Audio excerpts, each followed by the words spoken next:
তাকে বিজ্ঞ আদালতে প্রেরণ করি। বিজ্ঞ আদালতে প্রেরণ করার পর সে এই বিষয় সংক্রান্তে বিস্তারিত স্বীকারোক্তিমূলক জবানবন্দি প্রদান করে। ঘটনার প্রেক্ষাপট আমরা যতখানি তথ্যপত্র পেয়েছি, আমাদের যতখানি পর্যন্ত আমাদের কাছে তথ্য এসেছে এবং আমরা যখন জানতে পেরেছি এবং আসামি স্বীকারোক্তিমূলক জবানবন্দি পর্যালোচনা করে জানা যায় যে আসামি মোহাম্মদ রনি হাওলাদার সে ছিল পেশায় একজন অটো চালক, পূর্বে বিবাহিত ছিল এবং তার একটা সন্তান রয়েছে। গত ৬-৭ মাস ধরে সেই ডিসিস তানজিলার সাথে একটা প্রেমের সম্পর্ক জড়িয়ে পড়ার পর এই আসামি ডিসিস তানজিলাকে বিভিন্ন সময় খরচ দিত। সেই খরচ দেওয়ার প্রেক্ষাপটে তার পরিবারও একটা আর্থিক অনটন তৈরি হতো। তার বক্তব্য ছিল এরকম যে আমি তো অটো চালিয়ে এরকম টাকা পাই না, কিন্তু তাকে প্রতিদিনই প্রায় টাকা দিতে হতো তার চলাচলের জন্য। এবং ভিকটিম ডিসিস এবং তার যে আসামি দুইজনই তার অটোতে করে বিভিন্ন সময় বিভিন্ন জায়গায় ঘোরাফেরা করে।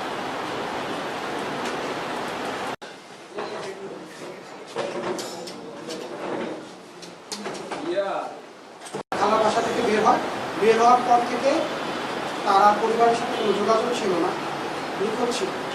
পরবর্তীতে তার পরের দিন 28শে জুলাই তার মৃতদেহ পাওয়া যায় ক্যানিগঞ্জ মডেল থানার কালিন্দি ইউনিয়নের জনৈক মনির হাজির একটা পরিত্যক্ত প্লটে, এবং সেই ডিসিস তখন গলা কাটা অবস্থায় ছিল।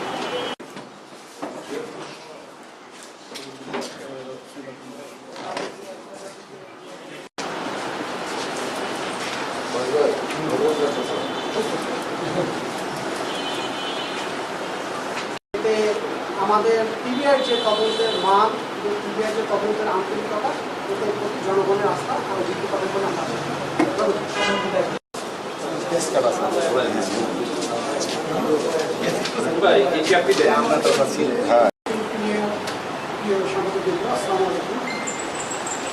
আজকে প্রেস ব্রিফিংয়ের আয়োজন করা হচ্ছে যে পিবিআই ঢাকা জেলা আমরা 24 ঘন্টার মধ্যে ক্যানিগঞ্জ মডেল থানার কিশোরীকে হত্যা মামলা রহস্য উদ্ঘাটন করেছি এবং আসামিকে গ্রেপ্তার করে অন্যান্য আলামত উদ্ধারপূর্বক বিজ্ঞ আদালতে প্রেরণ করা হয়েছে এবং এই সংক্রান্ত সে বিজ্ঞ আদালতে জবানবন্দি দিয়েছে।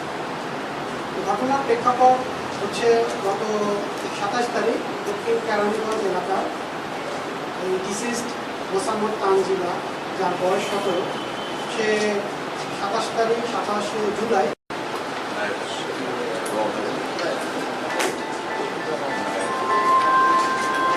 দাবি ছিল যে তাকে যে কোনো কারণে 30,000 টাকা দিতে হবে। এই 30,000 টাকা দেওয়ার ডেডলাইন ছিল গত শুক্রবার। যে কোনো কারণেই হোক আসামি মোহাম্মদ রনি হাওলাদার এই টাকাটা তাকে দিতে পারে। 27 তারিখ সে যখন তার খালার বাড়িতে আসে, সেখান থেকে বের হয়ে সেই রনি হাওলাদারের সাথে দেখা যায়, সেটা বিকাল 4টার পর। তখন তার এই পূর্বে যে টাকাটা সে দিতে পারলো না, এটা নিয়ে তাদের মধ্যে তীব্র বিতর্ক তৈরি হয়, বাকবিতণ্ডা তৈরি হয়। বাকবিতণ্ডার এক পর্যায়ে তারা আবার এই অটোতে করে বিভিন্ন জায়গায় ঘোরাফেরা করার পর রাত আনুমানিক 8টার দিকে এই আসামি এই অটোতে করেই ডিসিসকে নিয়ে যায় ক্যানিগঞ্জ মডেল থানার কালিন্দি ইউনিয়নের এই যে জনৈক মনির হাজির থাকা প্লট, ওখানে নিয়ে তারা এই পূর্বের বিষয় সংক্রান্ত আবার তীব্র বাকবিতণ্ডা শুরু হওয়ার এক পর্যায়ে আসামি ডিসিসকে একটা থাপ্পড় মারার পর ডিসিস আবার তাকে একটা বাড়ি মারে। এটা নিয়ে তাদের মধ্যে চরম উত্তেজনা। এক পর্যায়ে আসামি ডিসিস তানজিলার গলা চেপে ধরার কিছুক্ষণের পরেই সে নিচে পড়ে যায়। পড়ে যাওয়ার পর আসামি কিছুক্ষণ অপেক্ষা করে তার কাছে ফল কাটার চাকু ছিল, সেই চাকু দিয়ে সে আবার ডিসিসকে গলা কেটে তার মৃত্যু নিশ্চিত করার পর সে তার ব্যবহৃত রূপার চেন, রূপার ব্রেসলেটটা নিয়ে নেয় এবং তার 2টা স্মার্টফোন ছিল, সেই স্মার্টফোন নিয়ে সে ঘটনাস্থল ত্যাগ করে। এই ছিল ঘটনার প্রেক্ষাপট। আমরা ঘটনা জানার পর থেকেই আমাদের অতিরিক্ত আইজিপি স্যার মহোদয়ের নির্দেশনায় দ্রুত ঘটনাস্থল ভিজিট করে এটা গোয়েন্দা তথ্য সংগ্রহ করে অন্যান্য তথ্য বিশ্লেষণ করে ওই রাতেই আসামিকে গ্রেপ্তার করি এবং পরের দিনই সে স্বীকারোক্তিমূলক জবানবন্দি প্রদান করে। আমাদের এত দ্রুত সময় 24 ঘন্টা সংবাদ প্রাপ্তি 24 ঘন্টার মধ্যেই ঘটনার রহস্য উন্মোচিত হয়েছে, আসামি গ্রেপ্তার হয়েছে, ব্যবহৃত আলামত সময় উদ্ধার হয়েছে। এই রহস্য উদ্ঘাটন এবং আসামিকে আদালতে বিচারের জন্য সোপর্দ প্রক্রিয়ায় নিয়ে আসা আমরা আশা করি যে পিবিআইয়ের প্রতি মানুষের জনগণের আস্থা আরও বৃদ্ধি পাবে। মামলা তদন্ত, মামলা রহস্য উদ্ঘাটন, ছায়া তদন্ত সংগঠন বা ভুক্তভোগীকে সেবা প্রদানে আমরা বরাবরই বদ্ধপরিকর। আমাদের অতিরিক্ত আইজিপি মহোদয়ের নির্দেশনায় পিবিআই ঢাকা জেলাটি সার্বক্ষণিকভাবেই এই সেবা প্রদানে কাজ করে যাচ্ছে। ধন্যবাদ।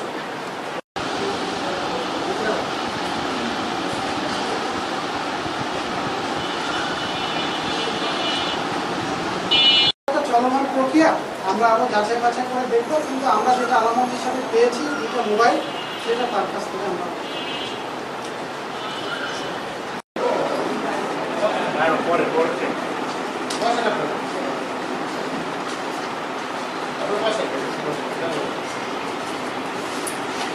এসে তাকে শনাক্ত করেন যে এটা তার মেয়ে।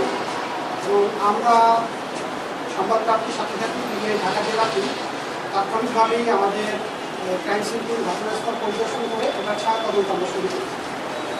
এর মধ্যে ভিক্টিমের শ্রদ্ধা পোস্টমর্টম রিপোর্ট সম্পন্ন করা হয় এবং ক্যানিগঞ্জ মডেল থানায় একটা হত্যা মামলা রুজু করে, এটা ডিসিস্টের মা বাদী হয়ে হত্যা মামলাটা রুজু করে।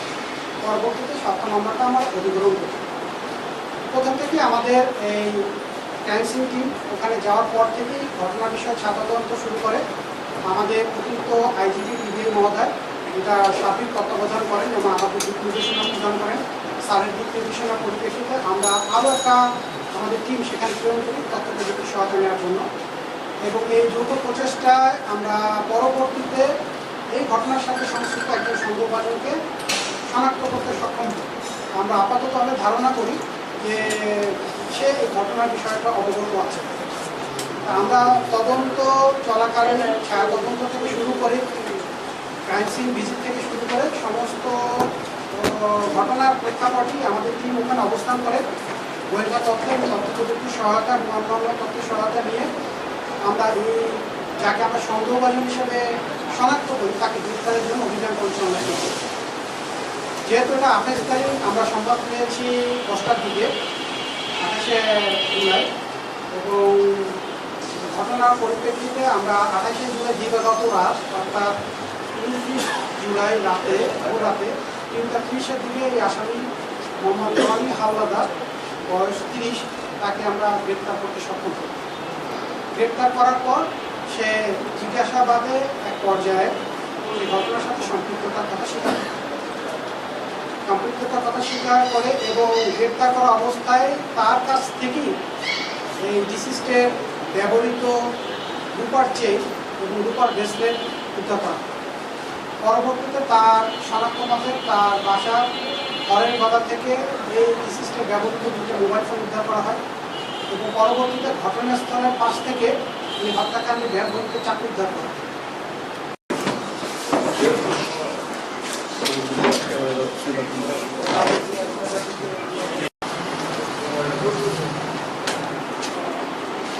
ভাই একটু বসেন, ওই যে হলুদ গেছে ভাই, আপনি একটু বসেন, পরে আবার দাঁড়ান।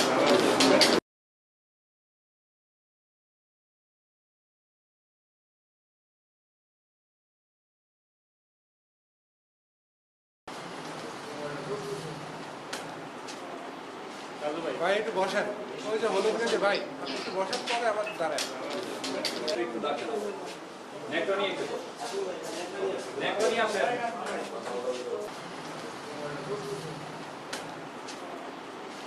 ভাই একটু বসেন, ওই যে হলুদ গেছে ভাই, আপনি একটু বসেন, পরে আবার দাঁড়ান।